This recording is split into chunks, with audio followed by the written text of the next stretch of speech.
catch up on 3 stories of the day. Story number 1, Ukraine and Russia. This is a long story, so here's the latest. Right now, Ukrainian President Vladimir Zelensky is in Turkey to talk about potentially making a peace deal with Russia, but the big problem is Vladimir Putin is nowhere to be found. Instead, he sent a team of delegates, and Zelensky's like, this isn't going to work, bro. We need you here to do this. Now, remember, President Trump is trying to play a role in these peace talks, and apparently right now, according to Secretary of State Marco Rubio, they are getting impatient with the lack of progress. By the way, President Trump isn't there either. Here's some context. What does each side want? Well, Ukraine continues to want to protect its borders. It wants the fighting to end immediately. And Russia, for its part, still just wants to dominate Ukraine. It wants to make sure as well that Ukraine never joins NATO. But so far, President Trump has landed more on Russia's side. Firstly, he's telling Ukraine that they should recognize Russia's 2014 takeover of Crimea and just saying, you know what, it's in the past, let them keep the land. You also remember President Trump calling Zelensky a dictator on a world stage. He has also added that nothing is going to happen on these peace talks until, quote,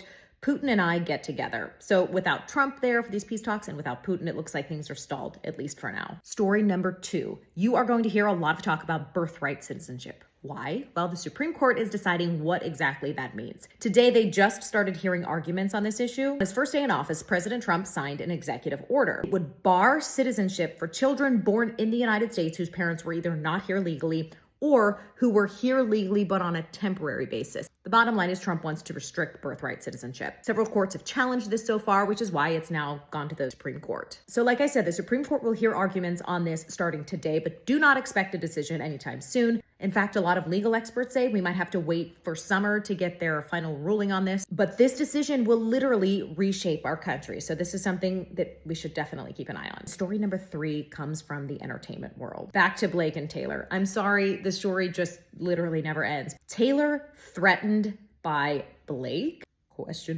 This latest round of drama between Blake Lively, Justin Baldoni, Taylor Swift, the whole group. Baldoni's attorneys are now claiming, stay with me here, that Blake's legal team threatened Taylor Swift's legal team to make a statement of public support for Blake or else private text messages between the two women would be released. Now, Blake Lively's team says this is completely false, but Justin Baldoni's attorneys are standing behind it saying they have the proof. This actually sheds light on a recent social media move that caused a whole lot of gossip. Remember just a couple of weeks ago when Taylor's longtime boyfriend, Travis Kelce, unfollowed Blake's husband, Ryan Reynolds, on Instagram. Everybody was like, what does it mean? Well, now we hear this. Where there's smoke, is there fire? That's it. 3 stories. Hope you guys have a good one.